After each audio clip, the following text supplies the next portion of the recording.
একটা সময় চেয়েছিলাম আমি অনেক ব্যস্ত হয়ে যাব, আজ কিন্তু আমি অনেক ব্যস্ত, কখন যে সকাল থেকে সন্ধ্যা হয়ে যাচ্ছে বুঝতেই পারি না। হ্যালো এভরিওয়ান, আসসালামু আলাইকুম, কেমন আছেন সবাই?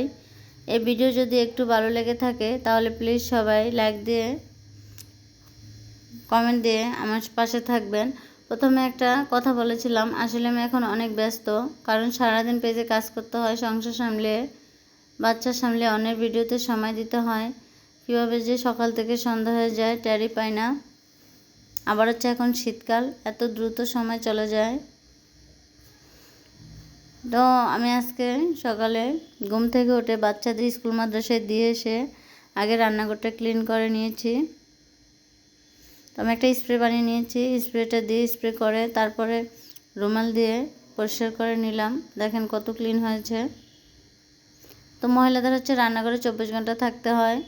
24 ঘন্টা না হোক 10 ঘন্টা 5 ঘন্টা তো থাকতে হয়। রান্নাঘরটা যদি পরিষ্কার না থাকে তাহলে রান্না করতে ভালো লাগে না। তো তারপরে আমি যাচ্ছি নাস্তা বানাতে। প্রথমে দুধটা ভালো করে জাল দিয়ে নিয়েছি, বলক আসলে তারপরে দিয়ে দেবো কিশমিশ, এলাচ, দারচিনি, তারপরে নেড়েচেড়ে দিয়ে দিচ্ছি চিনি। চিনিটা হচ্ছে যার যার পরিমাণ মতো নিতে হবে। তো আমি দুধটা গরম রাখি, চিনিটা একটু কম দেই তাহলে হয়ে যায়। আর এখানে ডিম ভেজে নিব।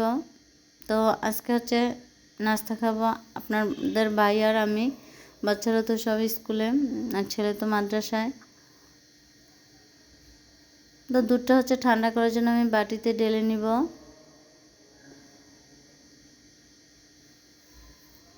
দুধটা ঠান্ডা হলে আমি সেমাইটা দিব। আমি নিয়েছি প্রিন্সের ঘি ভাজা লাচ্চা সেমাইটা। তো সেমাইটা দেওয়ার পর আমি একটু নেড়ে দেবো ঠিক আছে কিনা। দেখলাম একটু পাতলা আছে, তারপর আমি আরও সেমাই দিয়ে দিচ্ছি।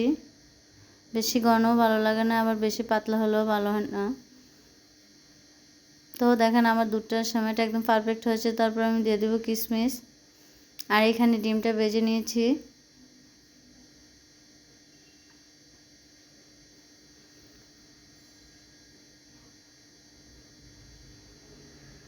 তো আমাদের বাসায় এক একজন এক এক টাইমে নাস্তা করে, বাচ্চাদের টিফিন দিয়ে দিই, ওরা এসে খায় নাস্তা।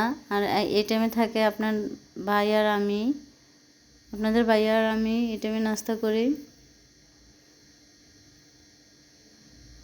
তো আমি তো ডায়েটে থাকি, এখন আপাতত আমার ডায়েট নাই, আবার শুরু করবো ইনশাল্লাহ খুব শীঘ্রই। তো আমার নাস্তা রেডি। তো আজকে ভিডিওটা এই পর্যন্ত। সবাই ভালো থাকবেন, সুস্থ থাকবেন। আল্লাহ হাফেজ সবাইকে।